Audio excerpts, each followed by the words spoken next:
que Deus já tinha ministrado no meu coração há um tempo. Se encontra no livro de Salmos. Salmos, meu irmão, não tem capítulo, tá? Salmos não é capítulo 1, capítulo 2, não tem isso em Salmos. Salmo é Salmo 1, Salmo 2, Salmo 3, é livro de Salmos. Então não tem capítulo. Versículo sim, o Salmo 1, versículo tal, mas ele não é capítulo. E aí Salmo 1, ele vem falar comigo, vem falar com você sobre o desejo de ser uma pessoa vitoriosa. É uma sexta-feira de libertação. E aí você vem falar que em Salmos vai trazer algo de libertação. Quando a gente trata de libertação, meu irmão, a gente não olha diretamente para alguém que está possesso. Mas a gente olha para alguém que às vezes tem costumes que são ruins aos olhos de Deus. Então esses costumes que a Bíblia diz nesses versículos que nós vamos ler é que precisamos passar, dar uma olhada para saber se está de acordo, para que nós possamos ter uma bênção grande sobre nossa vida. E eu quero ler com você o versículo de número 3, livro de Salmos, Salmos de número 1, o versículo 3. Ele é como árvore plantada junto à corrente de águas, que no devido tempo dá o seu fruto e cuja folhagem não murcha, e tudo quanto ele faz será bem sucedido ou será próspero. Meu irmão, fecha a tua Bíblia, coloca ela aí por um instante. Quem não gostaria de ter uma vida desse jeito? Você já deve ter viajado, você deve pegar um ônibus e passar às margens de rios. Mesmo aqui no nosso rio Bauru, ele é um rio que é poluído. Diz que vão aí tirar toda a poluição dele. Glória a Deus, que assim seja. Mas pois bem, mesmo sendo poluído, se você olhar nas margens dele, as árvores são verdes. Quando você viaja aí de um lugar alto, né? Você olha lá para a baixada, você percebe que tem ali uma fileira de árvores e todas elas verdinhas. Logo vem na sua cabeça, lá tem um rio. E é justamente isso que a palavra está dizendo, que eu e você, nós seríamos como árvore plantada junto ao ribeiro, junto ao rio.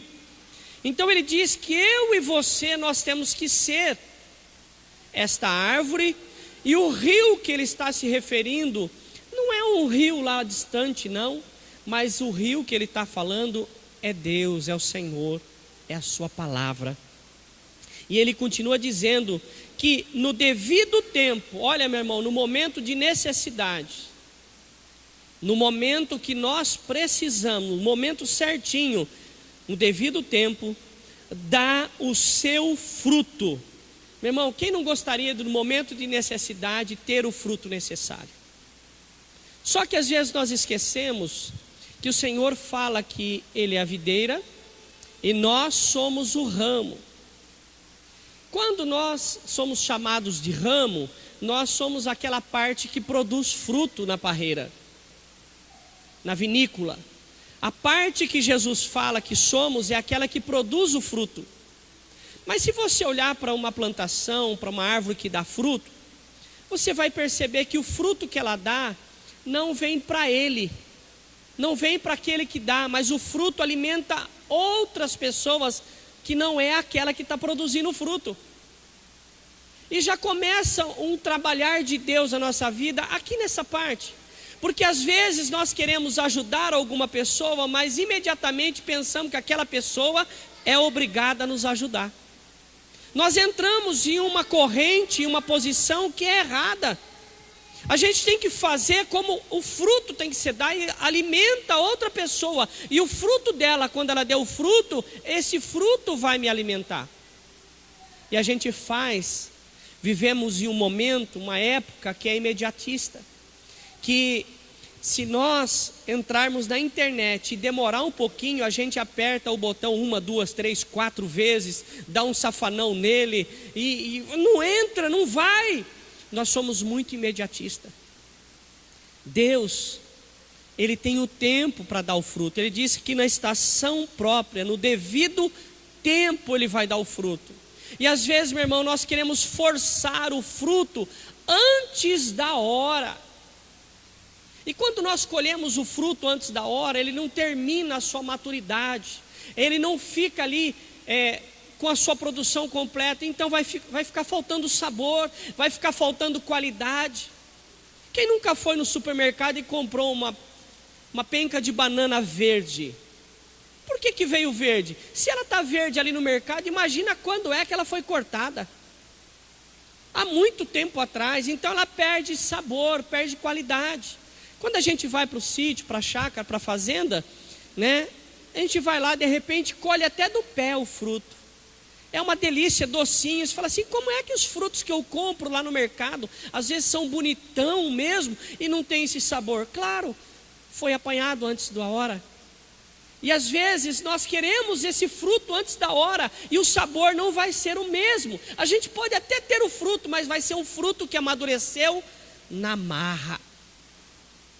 A minha avó falava assim, olha, vai lá e, né, a portuguesa vai lá e falava assim, apanha o mamão quando ele estiver de vez, aí você risca ele com alguma coisa e põe lá para madurar. Mas por que ela fazia isso?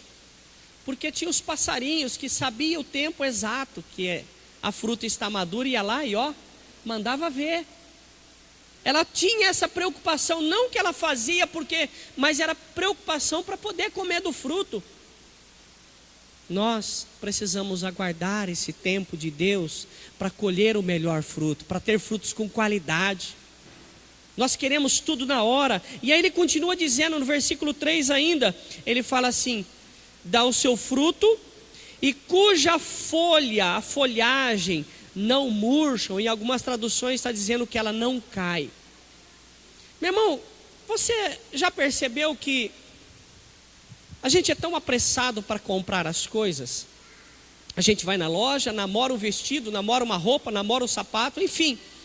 Mas você fica com uma ansiedade tão grande de comprar aquilo que depois você compra, você não usa. Perde o brilho, perde o gosto. Por quê? Porque foi feito em um momento ansioso, foi feito às vezes passando o cartão que nem ia saber se lá na frente tinha condições de pagar. Quando não, tira o dinheiro daqui para comprar aquilo que não é necessidade. Não traz alegria. Há um tempo para tudo. A gente comprando dessa forma não se endivida, não se entristece e as coisas dão certinho. Quantas pessoas já não ouviu essa frase? Quem tem pressa come? E coisa crua é saborosa? Não é. E tem uma outra, quem tem pressa come quente. Vai queimar a boca, meu irmão, não vai pegar. Você percebe que os ditados populares têm tudo a ver com aquilo que o Senhor nos ensina? Pena que esses ditados não são de Deus, são ditados humanos, talvez baseado até na palavra de Deus, mas não é de Deus. E o interessante é que nós queremos ser essa pessoa, como árvore plantada junto à corrente de águas, que dá no devido tempo dá o seu fruto, e cujas folhagens, suas folhas não murcham, não caem. E tudo quanto fizer será bem sucedido. Você não gostaria de ser assim? Mas esse versículo aqui, a gente tem que fazer uma pergunta para ele, para entender como é que eu faço para ter um bom resultado desse versículo. Eu chego para esse versículo e pergunto para ele, versículo 3, como é que eu faço para conquistar tudo isso que está aí? Ele vai falar para mim e para você.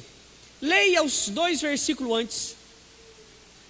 Ah, mas você não vai me responder. Vamos ver a resposta desse versículo 3. Como que eu faço para conseguir o que o versículo 3 disse? Versículo número 1. Bem-aventurado o homem que não anda sobre o conselho dos ímpios. Aí já começa a um moldar, um trabalhar de Deus sobre o que eu tenho que fazer para conquistar o versículo 3. Conselho dos ímpios. Aí eu pergunto para você, de quem você tem buscado conselho? Quem é a pessoa que tem sido o teu conselheiro, a tua conselheira? Quem é que tem te dado orientações? Ímpios são as pessoas que ela não tem sensibilidade. É pessoas que faz por fazer. Quem já nunca ouviu uma frase dessa? O marido brigou e foi lá, não sei aonde, e sentou com alguém que não tem nada a ver com Deus e falou para essa pessoa: rapaz, estou num pé de guerra com a minha mulher lá, o que eu faço, hein? O cara falou: ô, larga dela, meu irmão, tem 7 para cada homem. Tem esses conselhos são do diabo, são malignos, é para destruição. A mulher chega lá em algum lugar, né? Não posso falar alguns lugares que as mulheres vão, mas de repente, todo final de semana ela vai em algum lugar aí. E aí chega lá e começa: ai, meu marido. Aí vem a amiga: rapaz, moça, você é linda. Olha, larga dele. Sabe fulano? Então, ele é um par para você. Olha os conselhos, aonde a gente vai buscar conselhos? Dificilmente pessoas vão buscar conselho se colocando de joelhos. Os conselhos, em vez de usar os joelhos, às vezes está usando o pé, que caminha, vai para outro lugar que não deve ir. Tem usado a boca para falar o que não deve se falar.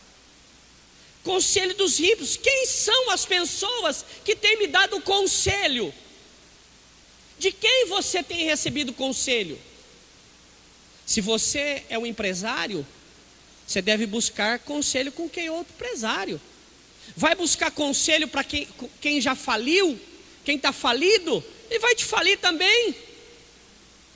Vai buscar conselho em alguém que está sólido, que está para cima de você. Meu irmão, olha, eu quero dizer algo para você que eu aprendi. Pode te servir. Quando você tem problema, busque conselho em alguém que está melhor que você. Não busque conselho em alguém que é pior. E geralmente, meu irmão, quando a gente tem um problema, aparece alguém travestido, mas é o diabo ali naquela boca. Jesus teve um problema lá no deserto, ele teve fome. Quem é que apareceu de prontidão para ajudar? Foi os anjos? Não, apareceu o diabo ali, dando uma sugestão para ele. E quanta sugestão você já tem recebido quando você está com problema? Você tem uma luta no trabalho, o primeiro conselho é: pede a conta. Acha, você arruma outro. Você é um excelente profissional. Você. Para, gente.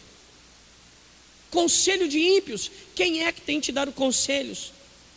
Continuando, nesse versículo primeiro ainda: não se detém no caminho dos pecadores. Caminho de quem peca. O que é pecado? Pecado é algo que é contra a vontade de Deus.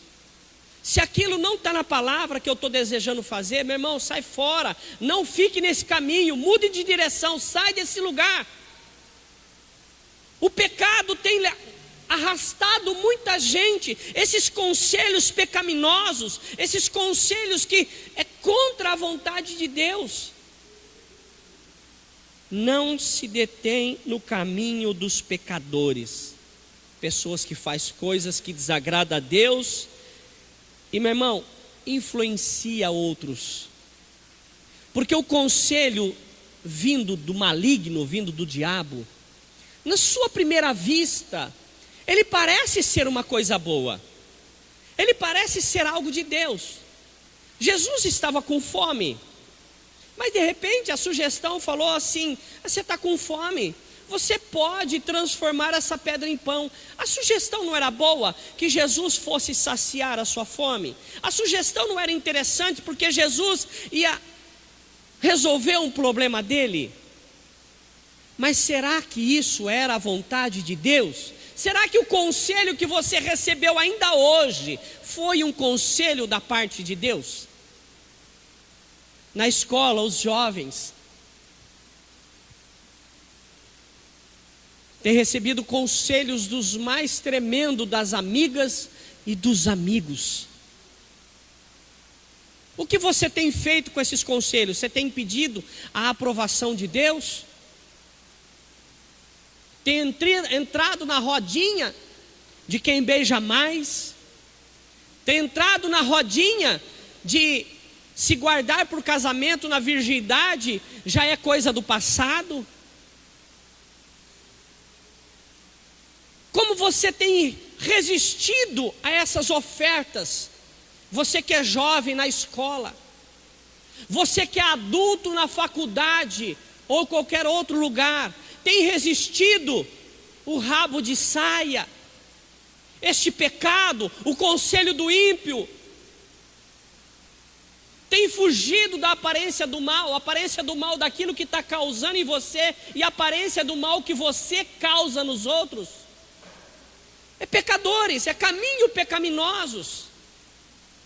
E ele continua aqui mais um pouquinho nesse versículo. Nem se assenta à roda dos escarnecedores. Vou dar uma dica para você do que como pode ser um escarnecedor. Quando você vai em cidade pequena, você vai ao açougue, tem lá um quarto do animal, a coxa do animal ali, com toda a parte daquele lado do corpo do animal. Ele fica pendurado num gancho. Aí você chega lá no açougue dessa cidade pequena e fala para a pessoa: eu queria 1 quilo de patinho, ou me dá 1 quilo de músculo moído. A pessoa vai lá naquele quarto pendurado, com a sua faca e descarna. É o mesmo de que escarnecedores, é tirar um pedaço, mas em vez de usar uma faca, usar a famosa língua de serpente, que só falta ter uma forquilhinha na ponta. Roda dos escarnecedores são aquelas pessoas que, ao invés de estar orando, ao invés de estar intercedendo, se forma grupinhos para escarnecer, falar mal de quem essa boca deveria só falar o bem, porque a boca não pode jorrar 2 fontes de água, ou ela é doce ou ela é salgada, não pode ser as duas ao mesmo tempo. Roda dos escarnecedores. Para eu ter o versículo 3, eu já tenho que nesse versículo 1 aqui, mudar muita coisa. Esse é só o versículo 1, gente. Tem o versículo 2 ainda. No versículo 1 diz para mim, não seguir conselhos que não são de Deus. O segundo é não andar em caminhos de pecado. O terceiro é não se escarnecer, falar mal das pessoas. Porque eu estou lutando, segundo o que nós estamos fazendo aqui, nós estamos vendo como ser uma árvore plantada na beira do ribeiro, na beira da água. Para eu chegar a essa condição, esse primeiro versículo eu já tenho que tirar da minha vida, do meu caminho, tudo isso que acabei de falar. Ah, pastor, e se eu não tirar? É só ler o contrário. Eu não vou conseguir aquilo ali, porque a Bíblia está dizendo que é assim, Deus está dizendo que é assim. Você quer fazer do seu jeito? Meu irmão, Deus não vai garantir o resultado, porque quem garante esse resultado aqui é Deus, não é as suas forças. As minhas forças são limitadas. Hoje, a hora que eu deitar, eu não sei se vou amanhecer. Quantas pessoas não morrem dormindo? Embora eu já disse que eu quero morrer aqui no púlpito, aqui, ó, pregando. A hora que eu abaixar para orar, o Senhor fala assim: venha. Quero morrer no exercício daquilo que o Senhor me chamou. Mas quantos, às vezes, dorme, deita e não levanta? Eu tenho que colocar a minha vida hoje, esquadrinhar ela com Deus, ver se está certo a minha vida com Deus. Deus, Ele não vem mais como Ele vinha com Adão e Eva lá no Jardim do Éden. Na virada do dia, no fim do dia, aparecia Deus lá: Adão, Eva, vim desejar a vocês uma boa noite. Ele vinha à virada do dia ali, ele parecia ali, para conversar, para ter um relacionamento, e nós perdemos isso às vezes. Muita gente fica até altas horas fazendo tanta coisa, e esquece de falar uma boa noite para o Senhor. Quando amanhece, esquece de falar um bom dia para o Senhor. Quando você passa, alguém passa perto de você, ou passa perto de mim, e essa pessoa, você espera dela um bom dia. Às vezes você fica olhando para ela, né? E aí você fica já se preparando para responder o bom dia, a pessoa passa direto, você fica frustrado, não é? Não fica assim? Que coisa ruim, que coisa chata. Nossa, eu esperava um bom dia, até ter um bom dia preparado aqui, estava na ponta da língua. E Deus? Deus espera um bom dia meu, Deus espera um bom dia seu, uma boa noite. Deus espera um obrigado pela comida. Deus espera algo de nós. E o que nós temos oferecido? E aí, meu irmão, nós queremos exigir de Deus algo que a gente não está fazendo. Como que faz? Você não acha que a gente está tendo que libertar de alguma coisa? Porque não é Deus que está atrapalhando a minha bênção, é eu mesmo com as minhas escolhas que está impedindo a bênção de chegar. É como uma represa ali, a água não vem, quando vem um chorinho pequenininho. Deus quer tirar todo esse impedimento. Já imaginou uma represa estourar? Vem muita água, vem peixe, vem tudo, mas nós estamos nos contentando com aquele chorinho, com aquela migalhinha que cai da mesa, com a oração desse, com a oração daquele, com o jejum do outro. E nós precisamos fazer alguma coisa, porque há uma promessa nesse salmo aqui, que nós seríamos como uma árvore plantada à beira do ribeiro. Se isso não está acontecendo, meu irmão, não é Deus que está errado alguma coisa comigo. É comigo que está errado. Ou o meu desejo está sendo o contrário, eu sou uma árvore, mas estou querendo comer do meu próprio fruto. Tem uma coisa errada aí. Se eu sou árvore, eu vou frutificar e alimentar alguém, vou ajudar alguém, o meu fruto alimenta alguém. Às vezes está faltando isso. Versículo 2: antes o seu prazer está na lei do Senhor. Aí a pergunta vem aqui, nessa lei do Senhor. A lei do Senhor é a palavra do Senhor. Nós temos lido a palavra de Deus. Nós, como pastores, nós temos que ler a palavra de Deus de duas formas. Você lê de uma forma só, mas eu e o pastor Elber aqui, nós temos que ler a palavra em duas posições. A primeira posição que eu tenho que ler a palavra de Deus, que é inevitável, que é a posição que todos têm que ler.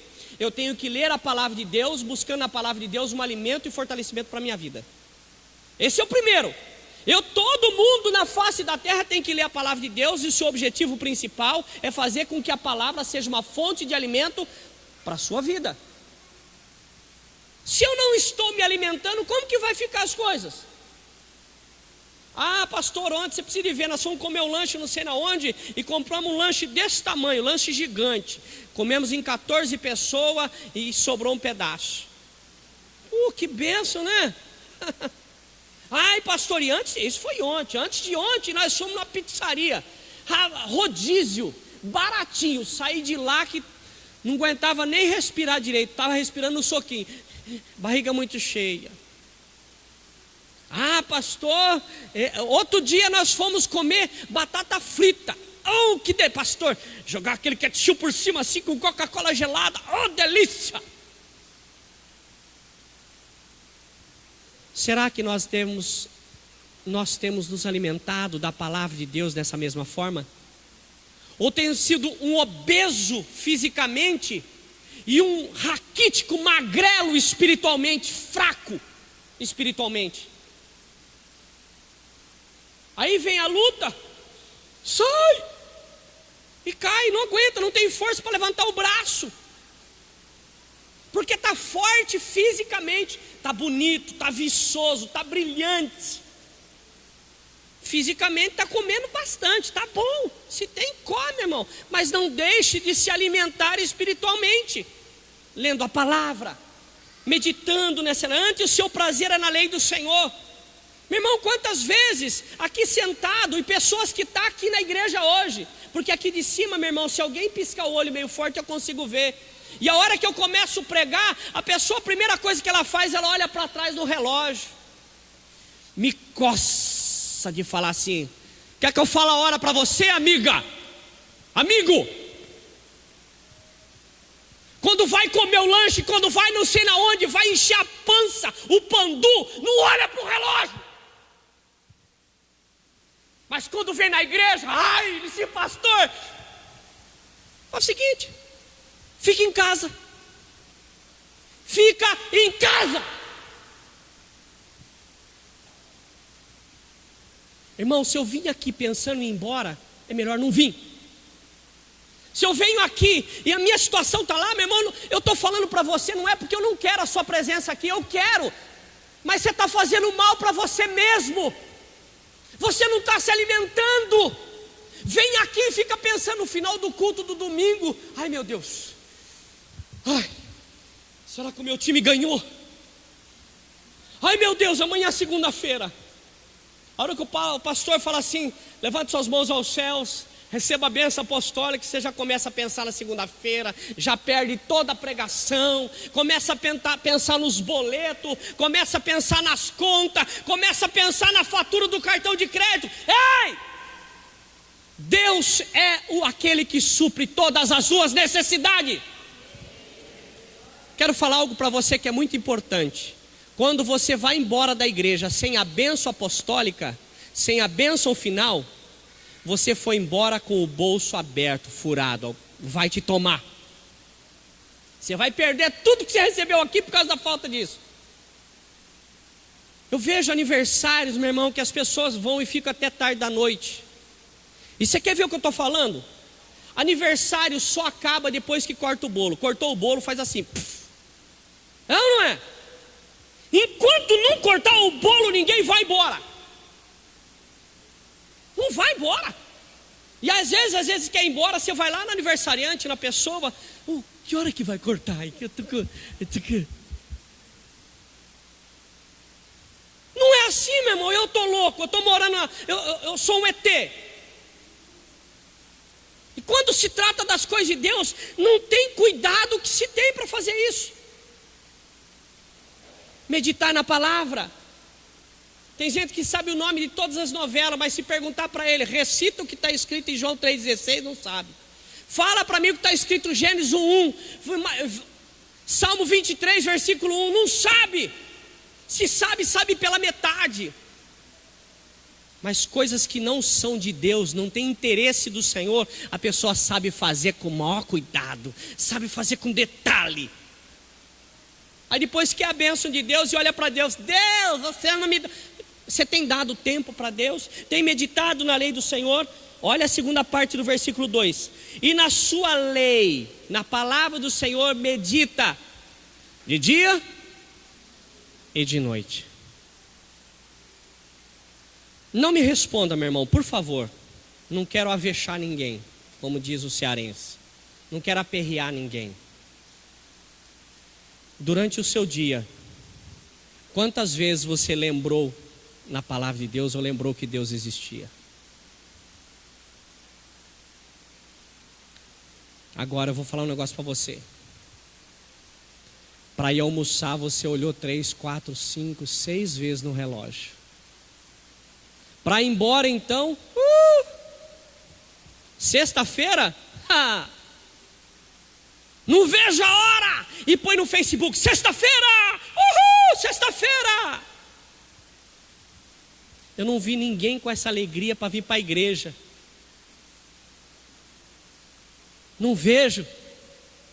Meu irmão, o mundo se alegra quando vai para um happy hour, tomar chopp e comer linguiça, comer aquelas coiseiras que oferece lá. Eu nunca vi ninguém feliz. Não vê a hora. Eu só conheço uma pessoa que 3 horas da tarde de qualquer dia está aqui na frente esperando a igreja abrir. Não vi outra até hoje. Estou para ver. Precisamos nos preocupar um pouco mais com isso. Porque às vezes nós esquecemos de fazer tudo isso que eu acabei de falar, que precisamos nos libertar disso. E queremos ir logo para o versículo 3. Não faz nada disso que eu falei no versículo 1 e 2, mas lá no versículo 3 sabe recitar: quero ser como uma árvore plantada à beira do ribeiro, que dá o seu fruto no seu tempo certo, cujas suas folhas não caem. Oh, aleluia! E os outros 2 versículos, meu irmão, você não leu? Esqueceu dele? Não medita nele? Eu vou dar um conselho para você, meu irmão: jogue as suas caixinhas de promessa fora. Vê se na sua caixinha de promessa está escrito assim: vai ter com a formiga, ô preguiçoso. Vê lá se tem, vê lá se tem. Vê se tem lá. Não tem. Não tem não. Não tem nada que obriga a pessoa a fazer alguma coisa. Tudo que está lá é tudo beleza, só recebe, só recebe. Mas quem não planta, meu irmão, não tem o que colher. Então era isso que eu queria deixar para você nesta noite. Para você ter a sua bênção, você precisa fazer alguma coisa assim. Para ir para o inferno não precisa fazer nada, é só ficar sem fazer nada. Mas para ir para o céu, a estrada é estreita, o caminho é estreito, a porta é estreita. Por quê? Porque só pode passar eu. Só pode passar de um por vez. Eu não sei o que Deus falou com você, mas essa palavra deu uma lambada muito grande em mim. E eu leio a palavra, leio a Bíblia, vejo estudos. Hoje eu estava fazendo uma tarefa de casa e eu coloquei lá algo para eu ouvir, para ir estar aprendendo. Sabe, muitos aqui é cristão e deixa o rádio da sua empresa ligado na FM 94, 96. Eu queria que você pensasse um pouquinho o que é que você está oferecendo. Porque aquilo que eu ofereço, eu também vou receber. Faça coisa boa, faça as coisas certas, para você receber as coisas certas. Se você fizer tudo isso, o versículo 3 vai acontecer. Versículo 3 diz o seguinte: esse que obedeceu tudo isso, é como árvore plantada junto à corrente de águas, que no devido tempo dá o seu fruto e cujas folhagens não murcham, e tudo quanto ele faz será bem sucedido. Pastor, e se eu fizer tudo isso errado? A Bíblia falou aqui, pastor, que se eu fizer tudo isso certo, vai dar certo. E se eu fizer errado? A Bíblia tem que responder. Versículo 4: os ímpios não são assim, são porém como a palha que o vento dispersa. Vou te situar. Eu não sei, tem muitas mulheres aqui, famílias, que não gostam quando chega o inverno ou outono, quando você tem uma árvore na porta da sua casa. Você não imaginava que aquela árvore tinha tanta folha assim, não é verdade? É monte, mais monte de folha, palha.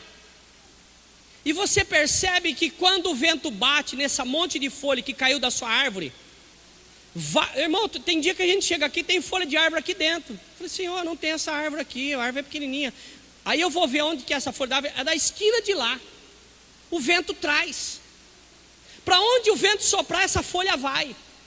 Se essa folha for soprada pelo vento, cair no bueiro, vai. Se ela cair num lugar poluído, sujo, vai. Se o vento soprar, ela vai para qualquer lugar. Se o vento soprar ela para o fogo, ela vai. O que eu estou querendo dizer com isso, meu irmão? Que o versículo 4 que diz que os ímpios são como folhas, como palha seca, que o vento leva para onde ele quiser. O que eu aprendo com isso, meu irmão? Que quem não está alicerçado em Deus vai ficar o tempo todo pensando o que fazer, correndo para lá e para cá, e não vai ter sucesso porque é ímpio, porque não confia na palavra de Deus. Ele pode até conseguir, mas, meu irmão, vai ser à custa de muito trabalho, muito sufoco, pisando num, pisando no outro, fazendo isso, fazendo aquilo, com tudo que é coisa errada para conseguir, e corre, meu irmão, e corre. Você vê, eu vejo, meu irmão, lá no meu condomínio tem bastante pessoas que são dependentes de crack, lá no Parque Residencial, condomínio fechado, Jardim Vila São Paulo, tem. Rapaz, você vê aqueles, é só um graveto andando. Misericórdia, eu sei que Deus pode curar isso, mas a pessoa tem que querer. Eu tenho pessoas na família que são dependentes, que tem isso, inclusive cumpriu bom tempo de prisão. Eles correm para lá e para cá, você não sabe nem para onde eles estão indo, e corre aqui, corre lá, e pede para um, pede para o outro, vai e não sei o que, não consegue, não se sacia, não resolve o problema, tudo que consegue gasta, acaba. Nós precisamos da misericórdia de Deus para as coisas dar certo. Você pode ter planos, mas o realizar tem que ser de Deus. Você quer ter uma vida como foi dito? Tem que haver algumas mudanças então. E às vezes, meu irmão, essas mudanças a gente não consegue sozinho.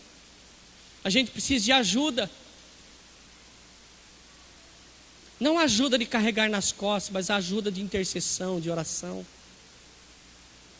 De estar junto. Porque a luta, meu irmão, não é contra sangue, não é contra a carne, é o mundo espiritual. Ninguém aqui foi criado de uma maneira diferente de mim. Todos passaram por um processo. Entrou no útero, do útero nasceu, cresceu. O processo é o mesmo. O defeito está aquilo que entra, é o pecado, é as coisas erradas de Deus, que não é de Deus, vai entrando e vai mudando a pessoa. Queria chamar o ministério de louvor aqui. Eu quero convidar você a depois pedir uma ajuda para limpar a água aqui, a tomar uma posição. Nós não somos super-homens, mas podemos nos tornar invencível quando nos aparelhamos com Deus, quando nós ficamos perto de Deus. Eu queria convidar você a ficar só um pouquinho de joelhos, se ajoelhar. Você pode fazer isso?